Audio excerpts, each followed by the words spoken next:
Right friends, అందరికీ ఒకసారి welcome అండి. So try to solve these questions. మీకు ఆన్సర్స్ తెలిస్తే కనుక చెప్పండి ఒకసారి. Which article of the constitution of India safe guards once right to marry the person of once choice? ఇది civil services లో 2019 లో అడిగారు, యూపీఎస్సీ సివిల్ సర్వీసెస్ ఎగ్జామినేషన్ లో.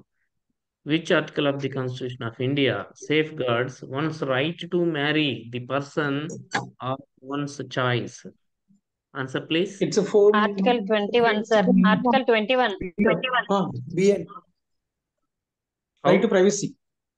జీవించే Right to హక్కు సార్. privacy. Yes, right to privacy అనకూడదు. వివాహము అనేది it's a part of article 21. వివాహము అనేది జీవించే హక్కులో భాగం. జీవించే హక్కు అనే దాన్ని చాలా విస్తృతమైన యాంగిల్లో చూసినట్లయితే marriage is a part of article 21. Right to life. Okay. మన దేశంలో వివాహ అత్యాచారానికి ఇంగ్లీష్ లో మెరైటల్ రేప్ అని పిలుస్తాం. కేంద్ర బిందువు అయినటువంటి చట్టాన్ని గుర్తించండి అన్న. Anybody answer please.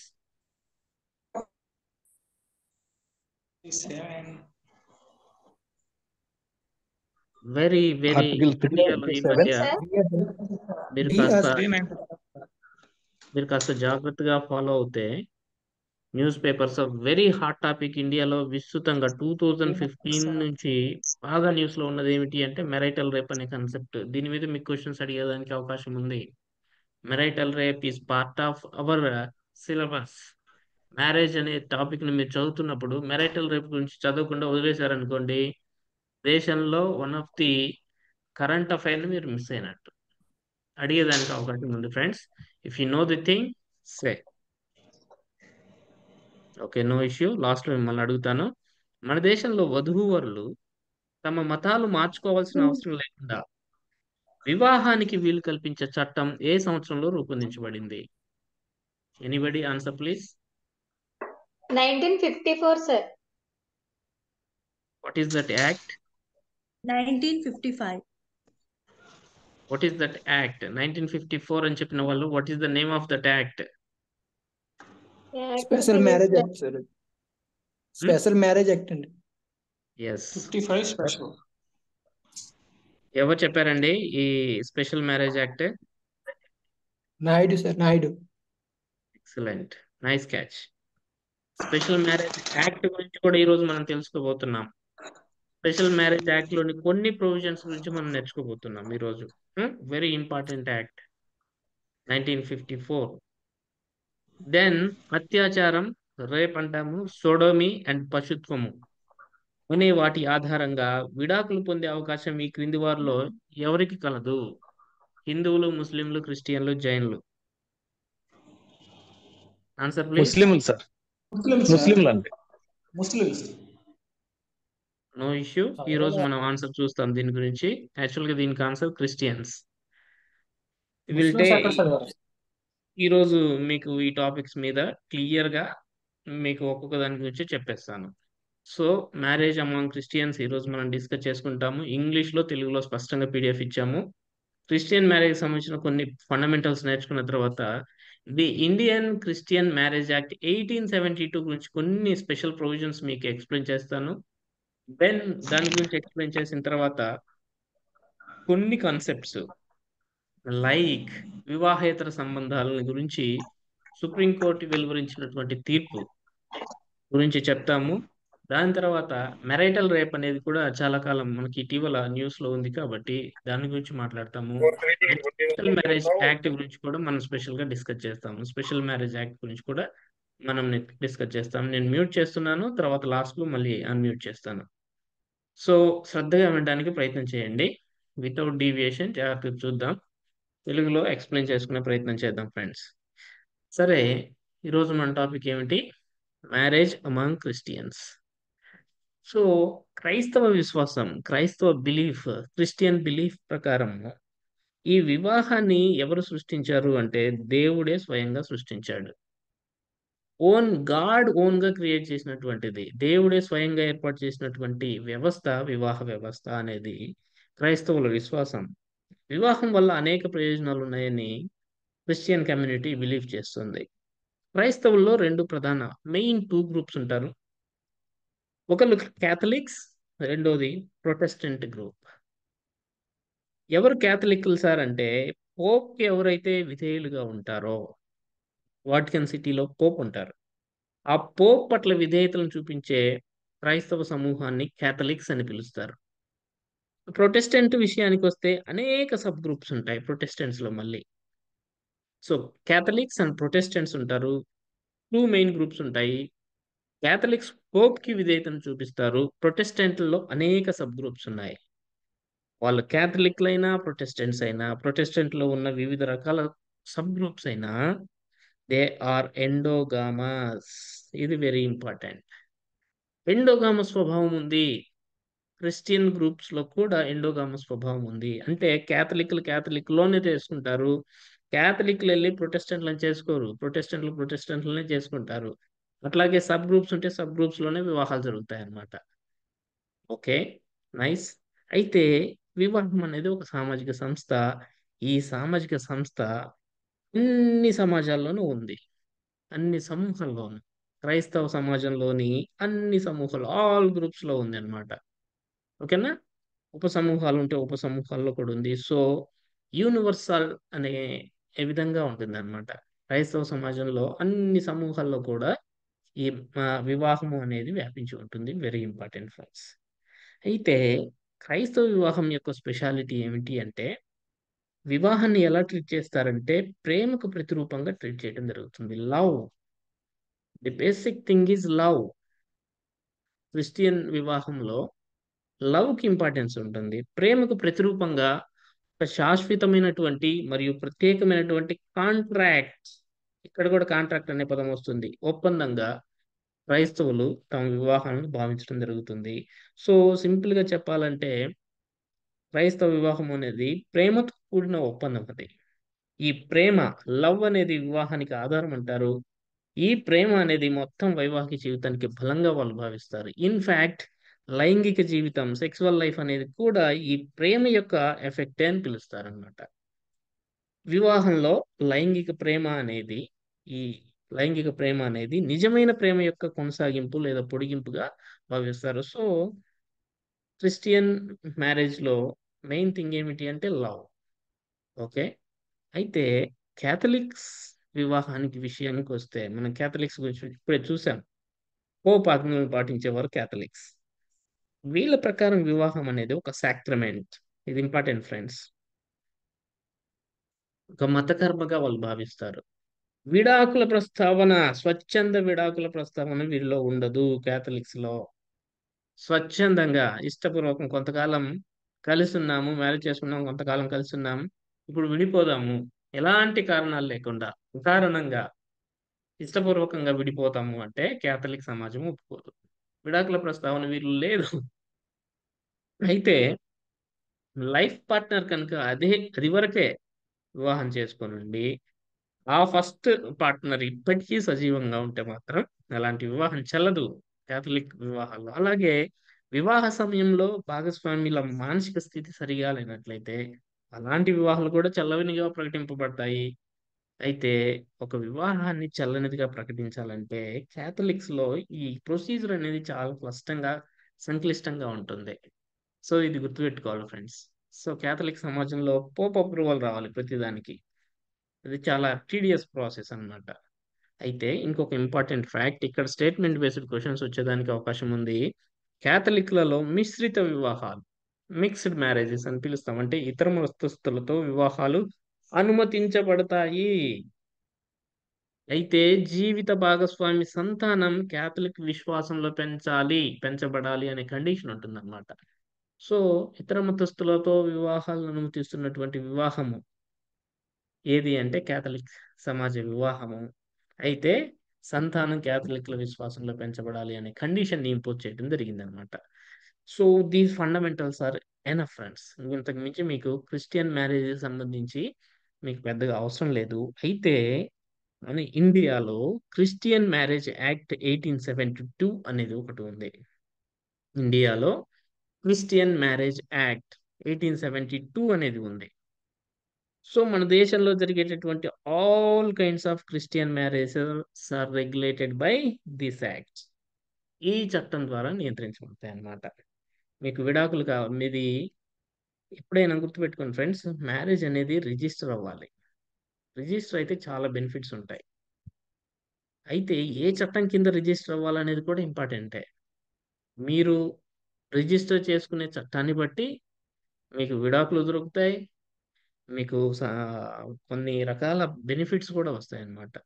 So marriage should be registered అన్నమాట. రిజిస్టర్ కావడం వల్ల అనేక ప్రయోజనాలు ఉంటాయి. సరే, మొత్తం మీద ఈ భారతీయ క్రైస్తవ వివాహాలను నియంత్రించే చట్టం ఏది అంటే 1872 నాటి చట్టం. ఇయర్స్ అడుగుతారు మీకు. మ్యాచ్ ద ఫాలోయింగ్ అంటారు. ఒకవైపు చట్టం ఇస్తాడు, ఇంకొక వైపు ఇయర్స్ ఇస్తాడు. So the Indian Christian marriage act అంటే మీకు టక్కున గుర్తు రావాల్సింది 1872. The Indian Christian marriage act ఎప్పుడు అంటే 1872. ఇప్పటికీ భారతదేశంలో జరిగే క్రైస్తవ వివాహాలు, క్రిస్టియన్ మ్యారేజెస్ ఈ చట్టం ద్వారానే నియంత్రించబడతాయి అన్నమాట. నియంత్రించబడతాయి. ఓకేనా? ఎప్పుడు అమల్లోకి వచ్చింది అని అడగొచ్చు. 18th జూలై 1872 అమల్లోకి వచ్చింది. ఇంకా కొచ్చిన్, మణిపూర్ అండ్ జమ్మూ అండ్ కాశ్మీర్లకు మినహాయించి మొత్తం భారతదేశానికి ఇది వర్తిస్తుంది. స్టేట్మెంట్ రూపంలో అడిగేదానికి అవకాశం ఉంది. ఈ వివాహం ప్రకారం చేసుకునే ఇరు వర్గాల వారు క్రిస్టియన్స్ కావాలా అంటే need not necessary. Very important fact. The Indian Christian marriage act ప్రకారము ఇరు వర్గాల వారు క్రిస్టియన్స్ అయితేనే వివాహం చట్టబద్ధం అవుతుంది అంటే లేదండి. కనీసం ఒక వర్గం వారు క్రిస్టియన్స్ అయితే చాలు, వివాహం చట్టబద్ధంగా పరిగణించబడుతుంది. రెండో కండిషన్ ఏమిటి అంటే ఈ చట్ట ప్రకారం వరుడి కనీస వివాహ వయస్సు 21 కాగా వధువుకి 18 ఇయర్స్ ఉండాలి. వివాహ వేడుక తప్పనిసరిగా morning 6 AM to evening 7 AM మధ్యలో జరగాలి. అయితే ఏమైనా ఎక్సెప్షన్స్ కావాలి అంటే స్పెషల్ పర్మిషన్ తీసుకోవాలి. దెన్ వివాహం చర్చిలో జరగాలి. అయితే 5 మైళ్ళ లోపు చర్చి లేదు అని అనుకున్నట్లయితే తగిన ప్రత్యామ్నాయ స్థలాన్ని కూడా ఎంచుకునే వెసులుబాటు ఈ చట్టంలో ఉంది. షరతులు ఏమున్నాయి అంటే, సో వివాహం ఈ క్రింది షరతులతో మాత్రమే జరిగే వివాహం చట్టబద్ధమైంది. వరుడికి 21 ఇయర్స్, వధువుకి 18 ఇయర్స్ ఉండాలి. ఈ వివాహ ఒప్పందం అనేది స్వచ్ఛందంగా ఉండాలి. వాలంటరీ. భయపెట్టి, బాధపెట్టి, భయభ్రాంతులకు గురి చేసి పెళ్లి కొప్పిస్తే అది చెల్లదు ఈ చట్ట ప్రకారం. అంతేకాకుండా వివాహానికి ఎంతమంది? ఇద్దరు విశ్వసనీయ ప్రత్యక్ష సాక్షులు ఉండాలి. లైసెన్స్ పొందినటువంటి ఒక వివాహ నిర్వాహకుడు తప్పనిసరిగా ఉండాలి.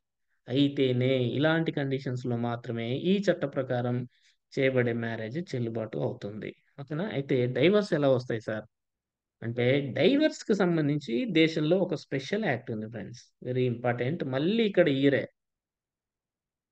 The Indian Christian marriage act అనగానే మీకు ఇయర్ గుర్తు రావాల్సింది 1872.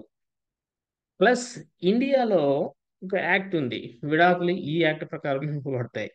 భారతీయ విడాకుల చట్టం 1869. Indian divorce act 1869. 1869 గుర్తుపెట్టుకోండి. దీంట్లోని సెక్షన్ 10 ఈ క్రిస్టియన్ డివోర్స్ గురించి మాట్లాడుతుంది. ఎన్నో section? Section 10. Indian divorce act 1869 లోని సెక్షన్ 10 ప్రకారము ఈ డైవర్స్ అమాంగ్ క్రిస్టియన్స్ అనేవి ఇవ్వబడతాయి అన్నమాట. సో క్రిస్టియన్స్ లో డివోర్స్ గురించి మాట్లాడేటువంటి సెక్షన్ ఏది విడాకుల భారతీయ ఇండియన్ డివోర్స్ యాక్ట్ లో అంటే సెక్షన్ 10 బాగా గుర్తుపెట్టుకోవాలండి. ఆ సెక్షన్ 10 ప్రకారము క్రింది సందర్భాల్లో విడాకులు మంజూరు చేయబడతాయి అన్నమాట. ముందుగా సెక్షన్ 10A ఇరు పక్షాల పరస్పర అంగీకారం. ఎస్, ఇద్దరు ఒప్పుకున్నారు, భార్యాభర్త విడాకుల కోసం దరఖాస్తు చేసుకోవచ్చు. సెక్షన్ 10I ప్రకారం భాగస్వామి ఈ క్రింది కారణాల రీత్యా విడాకుల కోసం దాఖలు చేయవచ్చు. అంటే భార్య కానీ భర్త కానీ. ఫస్ట్, భాగస్వామి నయం చేయలేని వ్యాధితో బాధపడుతున్నప్పుడు. అయితే విడాకుల కోసం దాఖలు చేయడానికి కనీసం 2 సంవత్సరాల ముందు సంబంధిత వ్యాధి లక్షణాలు తప్పనిసరిగా గుర్తించబడాలి. 2 years ముందే ఆ వ్యాధి లక్షణాలు గుర్తించబడి ఉండాలి. రెండోది, ఓన్లీ మహిళలు అండి, పురుషులు కాదు. 3 ప్రత్యేక కారణాలపై సెక్షన్ 10 II అనుకుంటాను, చూద్దాం. సెక్షన్ 10(2) అనుకోండి.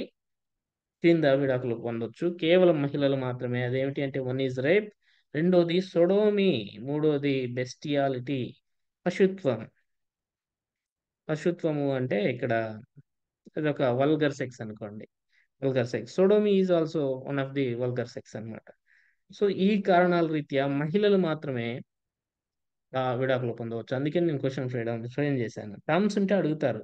సొడోమి, బెస్టియాలిటీ, రేప్ ఆధారంగా ఏ సమాజంలో విడాకులు మంజూరు చేయబడతాయంటే క్రిస్టియన్ మహిళలకి ఈ 3 కారణాల రీత్యా విడాకులు మంజూరు చేయబడతాయి. దెన్ అంతేకాకుండా ఈ కారణాల రీత్యా ఇండియన్ క్రిస్టియన్ మ్యారేజ్ యాక్ట్ 1872 ప్రకారం వివాహం జరిగి, ఈ కారణాల రీత్యా ఇండియన్ విడాకుల చట్టము 1869 ప్రకారం వివాహం రద్దు చేసుకుంటారు అనమాట. ఈ చట్టంలో అఫెన్సెస్ ఏమైనా ఉన్నాయా అంటే ఏ చట్టంలో? ఈ ఇండియన్ క్రిస్టియన్ మ్యారేజ్ యాక్ట్ అనే చట్టం 1872 చట్టంలో ఏమైనా శిక్షలు ఉన్నాయా, అఫెన్సెస్ ఏమున్నాయంటే లైసెన్స్ పొందిన ఒక మధ్యవర్తి లేదా పాస్టర్ అంటాము, ఆయన కనుక లైసెన్స్ లేకుండా వివాహ వేడుకను నిర్వహిస్తే అతనికి 7 నుంచి 10 సంవత్సరాల మధ్య జైలు శిక్ష అనేది విధింపబడుతుంది అనేది మేజర్ అఫెన్స్ ఇక్కడ అఫెన్స్ గా ఉంటుంది అనమాట.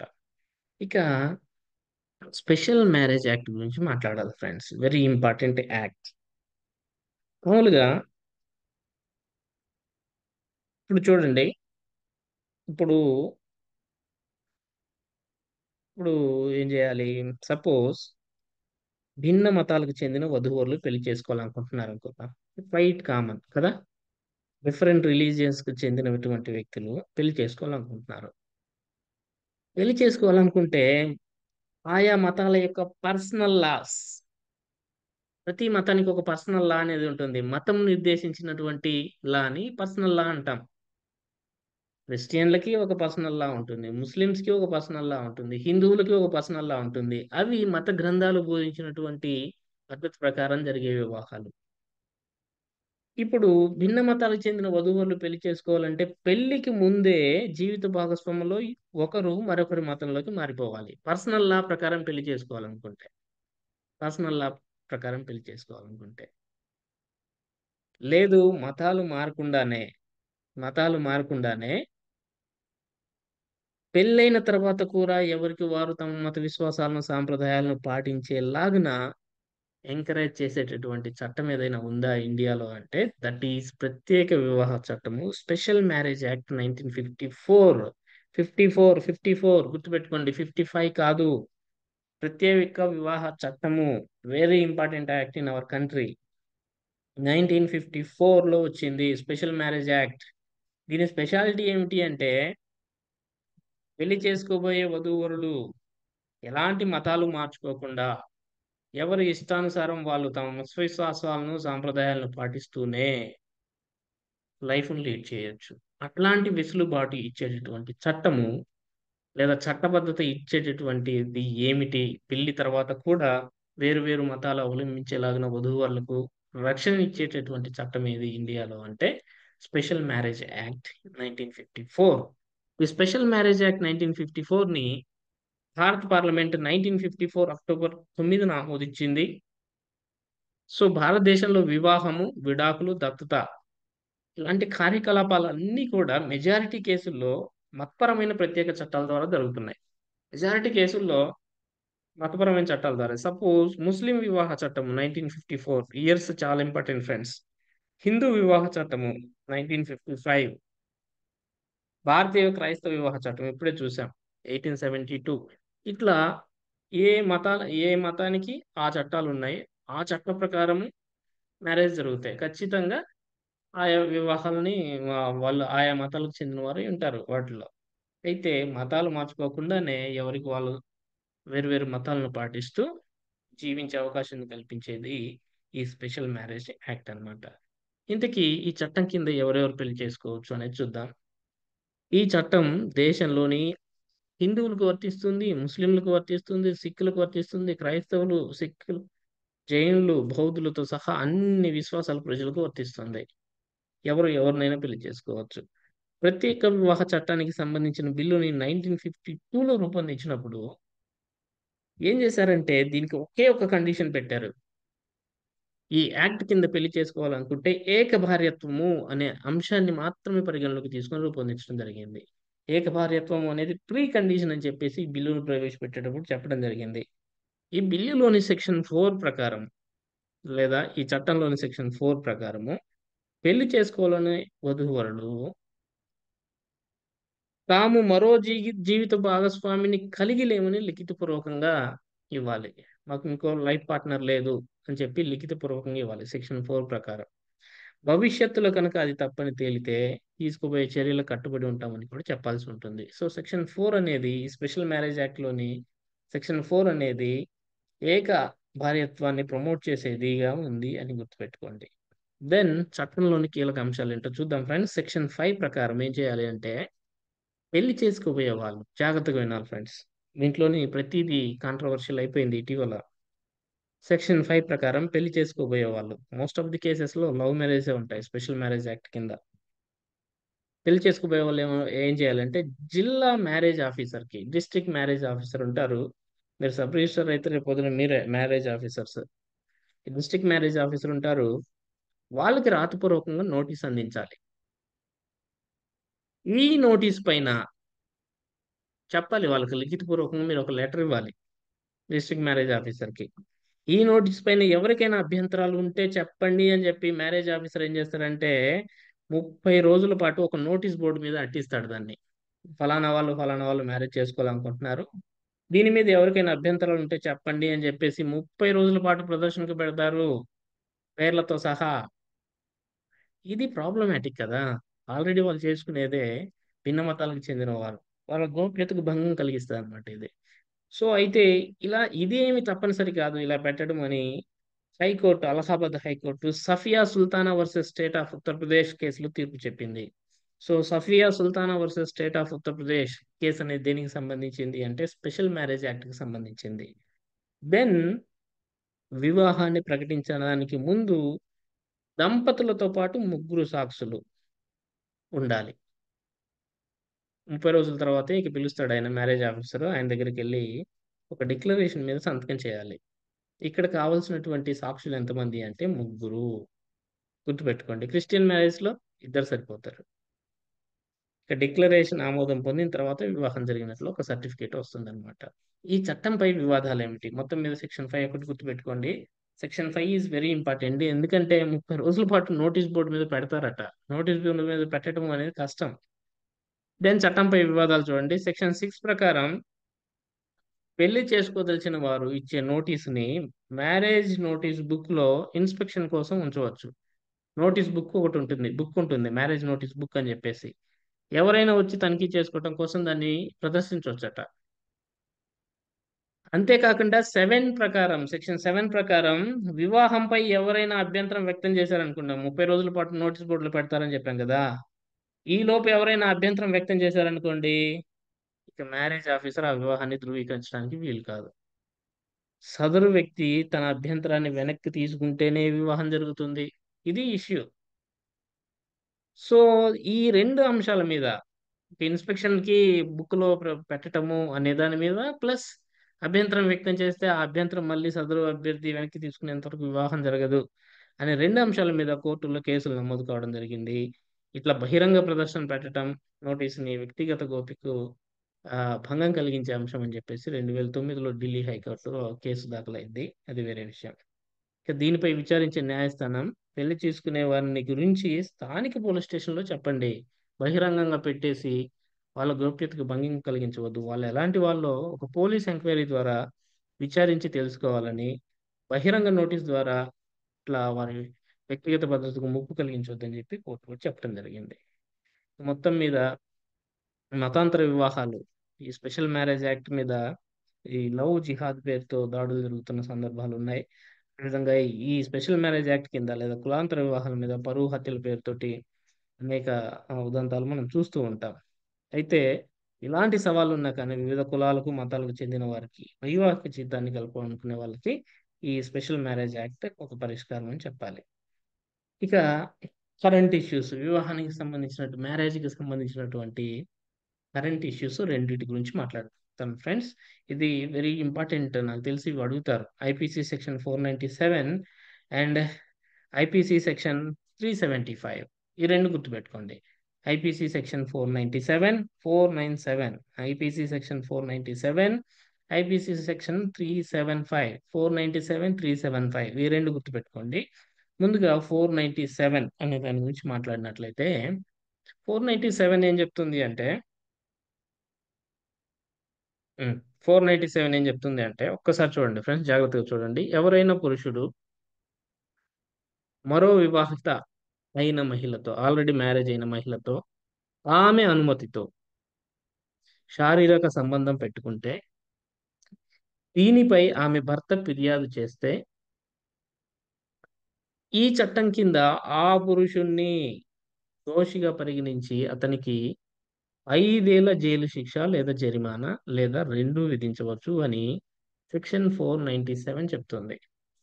ఇదేమిటి, ఒక రకంగా చెప్పాలంటే అడల్టరీ కదా, అడల్టరీ. ఒక మహిళ ఉంది, ఆమెకు మ్యారేజ్ అయింది. ఇంకొక పురుషుడు ఉన్నాడు, మహిళకు మ్యారేజ్ అయింది. వాళ్ళిద్దరూ ఎక్స్ట్రా మ్యారిటల్ రిలేషన్ కలిగి ఉన్నారనుకుందాం.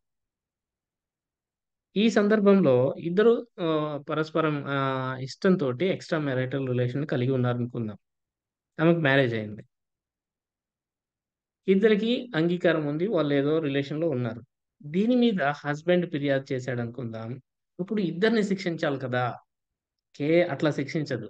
సెక్షన్ 497 ఏం చేస్తుంది అంటే కేవలం పురుషుణ్ణి మాత్రమే దోషిగా పరిగణించి అతనికి 5 ఏళ్ల జైలు శిక్ష విధిస్తుంది. దీనిలో లింగ వివక్ష ఉంది అని చెప్పేసి పోరాటాలు జరిగాయి. కేవలం పురుషుణ్ణి ఎందుకు శిక్షించాలి, ఇద్దరు కలిసి రిలేషన్ కంటిన్యూ చేస్తున్నప్పుడు ఇద్దరిని శిక్షించాలి కదా అని చెప్పే ఒక వాదన బయలుదేరింది. That's why it is in news 497 అనేది. సో వివాహేతర సంబంధాల్లో ఇద్దరు స్త్రీ పురుషుల మధ్య పరస్పర అంగీకారంతో ఈ రిలేషన్ ఉన్నప్పుడు కేవలం ఒక్కరికే శిక్ష విధించటం ఏ మేరకు న్యాయం అంటూ ఇటలీలో ఉన్నటువంటి ఒక ప్రవాస భారతీయుడు జోసెఫ్ షైన్ ఈ చట్టంపై, అంటే సెక్షన్ 497 పై సుప్రీంకోర్టులో ఒక పిటిషన్ దాఖలు చేయడం జరిగింది. సో జోసెఫ్ షైన్ కేసు దేనికి సంబంధించింది అంటే సెక్షన్ 497 లేదా అడల్టరీకి సంబంధించింది అడుగుతాడు. Joseph shine case is very popular. అయితే ఈ కేసులో సుప్రీంకోర్టు ఏం చెప్పిందంటే వివాహితులైన వారు ఇష్టపూర్వకంగా రిలేషన్స్ కలిగి ఉంటే అది నేరం కాదు అని సుప్రీంకోర్టు చెప్పడం జరిగింది. డీక్రిమినలైజ్ చేసింది అని చెప్తారు, డీక్రిమినలైజ్డ్. సో సెక్షన్ 497 అనేది once upon A time it's a criminal thing. ఇప్పుడు దాన్ని డీక్రిమినలైజ్ చేసింది సుప్రీంకోర్టు. ఇష్టపూర్వకంగా వివాహేతర సంబంధాలు కలిగి ఉంటే అది నేరం కాదు, క్రిమినల్ యాక్టివిటీ కాదు అని చెప్పారు. అయితే ఇష్టపూర్వక సంబంధాలు అయినప్పటికీ ఖచ్చితంగా విడాకులకు దారితీసే అవకాశం, ఆ కారణాన్ని పెట్టుకొని భాగస్వామి విడాకులు తీసుకోవచ్చు, క్రిమినలైజ్ చేయాల్సిన అవసరం లేదు అని చెప్పడం జరిగింది. మొత్తం మీద లింగ వివక్ష ఉంది అని చెప్పి దీన్ని ఛాలెంజ్ చేయడం జరిగింది అనమాట. సో అదండి, మీరు సింపుల్గా 497 అనే దాన్ని అడల్టరీకి సంబంధించిందిగా గుర్తుపెట్టుకోండి. It was decriminalized by our supreme court of India అనేది గుర్తుపెట్టుకోండి. Deepak Mishra, I think he's the judge, Deepak Mishra who delivered verdict. Okay. Then section 375 is in news. It is also very 2015 నుంచి మనకి న్యూస్ లో ఉంది. సెక్షన్ 375 దేని గురించి మాట్లాడుతుందంటే అది 497 అడల్టరీ అయితే ఇది వెరైటల్ రేప్ గురించి మాట్లాడుతుంది. చూద్దాం ఫ్రెండ్స్, ఈ సెక్షన్ 375 అనగానే మీకు గుర్తు రావాల్సింది ఏమిటి అంటే రేప్. సెక్షన్ 375 ఆఫ్ ఐపీసీ అనగానే మీకు గుర్తు రావాల్సింది రేప్ అండి. ఏ సందర్భాల్లో 6 సందర్భాల్లో ఒక మహిళతో జరిపే లైంగిక సంబంధాన్ని రేప్ అని చెప్తుంది సెక్షన్ 375. ఏంటి ఆ 6 సందర్భాలు అంటే మహిళ ఇష్టానికి వ్యతిరేకంగా జరిగినప్పుడు, రెండోది మహిళ అనుమతి లేకుండా జరిగినప్పుడు, మూడోది చంపుతామని లేదా హాని కలిగిస్తామని భయపెడుతూ బలవంతంగా ఆమెను లైంగిక సంబంధానికి ఒప్పించినప్పుడు, లేదా చట్టబద్ధంగా వివాహం చేసుకున్నట్లుగా భావించి మహిళ సమ్మతి ఇచ్చినప్పుడు, కానీ ఆ పురుషుడికి తాను ఆ మహిళ భర్త కాదనే విషయం స్పష్టంగా తెలిసినప్పుడు, మూడోది మానసిక స్థితి సరిగా లేని సమయంలో లేదా మత్తు పదార్థాల ప్రభావంతో మహిళ ఉన్నప్పుడు ఆమె అనుమతి పొంది లైంగిక సంబంధంలో పాల్గొన్నా 16 సంవత్సరాల కంటే వయసు తక్కువ ఉన్న అమ్మాయితో అనుమతితో లేదా అనుమతి లేకుండా సంబంధంలో పాల్గొంటే దట్ ఈస్ రేప్ అని చెప్పేసి క్లియర్ గా మెన్షన్ చేస్తుంది ఆర్టికల్ 375. ఓకేనా? ఈ 6 సందర్భాల్లో మహిళతో జరిగే లైంగిక కార్యకలాపాలను రేప్ గా డిఫైన్ చేసింది article 375 sorry section 375 of our IPC. ఇప్పుడు పోయింది అనుకోండి, బిఎన్ఎస్ వచ్చింది. సరే, అయితే అయితే ఒక యాంగిల్ ఉంది దీంట్లో. వివాహమైన మహిళ, ఒక మహిళకు వివాహమైంది, 18 సంవత్సరాల పైన ఉందనుకుందాం. ఈమె తన భర్త బలవంతంగా శారీరక సంబంధం పెట్టుకుంటే దాన్ని ఎలా భావించాలనే విషయంలో స్పష్టత లేదు. ఇన్ఫాక్ట్ చాలా మంది దేశంలో ఈ పెళ్ళైన తర్వాత లైంగిక హింసకు గురవుతుంటారు. ఎలాంటి హింస అంటే మామూలు హింస కాదనమాట అది. మనం న్యూస్ పేపర్స్ లో చూస్తే దీనికి సంబంధించిన కంటెంట్ ఇదేంటి ఇంత సిల్లీగా ఉందని చూస్తే చాలా చాలా పెద్ద ఇష్యూస్ ఉన్నాయి. భయంకరమైనటువంటి బాధలకు లోన్ చేసే వాళ్ళు ఉన్నారు, సమాజంలో ఉన్నారు. అందువల్ల ఇవి న్యూస్ లోకి వస్తున్నాయి అన్నమాట. ఈ 6 సందర్భాల్లో కూడా ఎక్కడ కూడా ఒక భర్త తన భార్యపై చేసే లైంగిక హింస గురించి మాట్లాడట్లా. సో ఒక భర్త బలవంతంగా శారీరక సంబంధం పెట్టుకుంటే దాన్ని ఎలా భావించాలనే విషయంలో స్పష్టత ఇవ్వలేదు కాబట్టి అందుకే మెరైటల్ రేప్ పై చాలా కాలంగా చర్చ జరుగుతుంది. ఇదే అంశం మీద ఢిల్లీ హైకోర్టులో ఒక ప్రజా ప్రయోజన వ్యాజ్యం బిల్ కూడా దాఖలైంది. ఆ బిల్‌ను ఫైల్ చేసినటువంటి ఫౌండేషన్ ఏంటంటే రిట్ ఫౌండేషన్ ఇన్ 2015 అండి. Very very important. Writ foundation 2015లో ఒక బిల్‌ని ఫైల్ చేసింది. మెరైటల్ రేప్‌ని ఎట్లా ట్రీట్ చేయాలి? 375లో ఈ సందర్భాల్లోనే దాన్ని రేప్‌గా ట్రీట్ చేసి వాళ్ళని పనిష్ చేయాలని చెప్తుంది. ఇక్కడ ఒక భర్త తన భార్యపై చేసేటటువంటి లైంగిక హింసను ఎలా ట్రీట్ చేయాలి? దాన్ని రేప్ అనకూడదా? అని చెప్పేసి ఒక బిల్‌ని ఫైల్ చేసినప్పుడు, ఆ బిల్ మీద 2015లో ఢిల్లీ కోర్ట్‌లో రిట్ ఫౌండేషన్ ఫైల్ చేసినప్పుడు, 2017లో సెంట్రల్ గవర్నమెంట్ ఇట్లా ఒకవేళ దీన్ని గనుక ఈ మెరైటల్ రేప్‌ని గనుక క్రిమినలైజ్ చేస్తే అంటే పనిష్ చేయాల్సొస్తే అది వివాహ వ్యవస్థను డీస్టెబిలైజ్ చేస్తుందని సెంట్రల్ గవర్నమెంట్ చెప్పింది. 22లో ఢిల్లీ హైకోర్ట్ మళ్ళీ హియరింగ్ స్టార్ట్ చేసింది. జనవరి 20 జనవరి 13, 2022లో అందరి భాగస్వామ్యులతో అందరితో మాట్లాడిన తర్వాత మొత్తం మీద ఈ హైకోర్ట్ 2022 మే 11న ఒక వర్డిక్ట్‌ని ఇవ్వటం జరిగింది. ఒక తీర్పుని ఇవ్వటం జరిగింది. కాకపోతే స్ప్లిట్ వర్డిక్ట్ వచ్చింది. ఒకళ్ళేమో ఓకే. మనం ఖచ్చితంగా దీన్ని మెరైటల్ రేప్‌ని కూడా క్రిమినలైజ్ చేద్దాం. ఒక నేరంగా పరిగణిద్దామని ఒక జడ్జి చెప్తే, ఇంకొక జడ్జి లేదు లేదు వివాహ వ్యవస్థ దీనివల్ల డీస్టెబిలైజ్ అవుతుంది. అకారణంగా చిన్న చిన్న కారణాలతోటి ఆహ్, మెయిల్స్‌ని ఇబ్బంది పెట్టే పరిస్థితులు మొదలవుతాయని చెప్పి ఇంకొక జడ్జి భావించటం మూలంగా ఒక స్ప్లిట్ వర్డిక్ట్ రావటం మూలంగా ఇది సుప్రీం కోర్ట్ ముందుకెళ్ళింది. మొత్తం మీద చాలా దేశాల్లో ప్రపంచంలో ట్రెండ్ ఎలా ఉంది అంటే ప్రపంచంలో almost all I think 77 countries or something. I I don't know about the exact number. 70+ countries దీన్ని నేరంగా భావిస్తున్నాయి. భర్త విపరీతమైన లైంగిక హింసకు గురి చేస్తే దాన్ని రేప్‌గా ట్రీట్ చేస్తున్నాయి. కానీ భారత్‌లో మాత్రం ఇట్లాంటి యాక్ట్ అనేది ఇంకా లేదు. స్టిల్ ఈ ఈ ఈ పర్టిక్యులర్ 375 ప్రొవిజన్ అనేది కంటిన్యూ అవుతూ ఉందని భావించవలసి ఉంటుంది. సో, ఇవండి. ఫ్యాక్ట్స్‌కి సంబంధించిన ఒక పీడిఎఫ్ నేనిస్తాను స్పష్టంగా. రేపు ఇచ్చేస్తాను రేపు. సో దట్ మనకి యూనిట్ 1 కంప్లీట్‌గా క్లోజ్ అయిపోయినట్టే అండి. ఇండియన్ సొసైటీ యూనిట్ 1 మీకు పర్టిక్యులర్‌గా క్లోజ్ అయిపోయింది. ఈ యూనిట్ 1 మీకు క్రక్స్. మనం ఎంత నాణ్యమైన మెటీరియల్ ఇచ్చామో మీకు చూసి తెలుస్తుంది. సో, ఈ మెటీరియల్ చక్కగా చదువుకోండి. ఈ పీడిఎఫ్, ఈ మెటీరియల్‌ని మీరు చదువుకోండి. మీకు ఖచ్చితంగా మంచి మార్క్స్ వస్తాయి. సో, యూనిట్ 1 మనం సక్సెస్‌ఫుల్‌గా కంప్లీట్ చేసుకున్నాం. యూనిట్ 2 అండ్ యూనిట్ 3 పెద్దగా మనకు టైం తీసుకోవండి. మనకు అంతగా టైం తీసుకోవు. మనం ఈజీగా ఎళ్ళిపోతామనమాట. ఈ రకంగా మీరు క్లాస్ విన్న వెంటనే పీడిఎఫ్ చదువుకోండి. మీరు క్వెషన్ ఎలా వచ్చినా గాని అటెంప్ట్ చేసే ప్రయత్నం చేయగలుగుతారనమాట. With this now I am questions ఒకసారి ఇప్పుడు ట్రై చేయండి. ఇప్పుడొస్తాయేమో చూద్దాం. అన్‌మ్యూట్ చేస్తాను.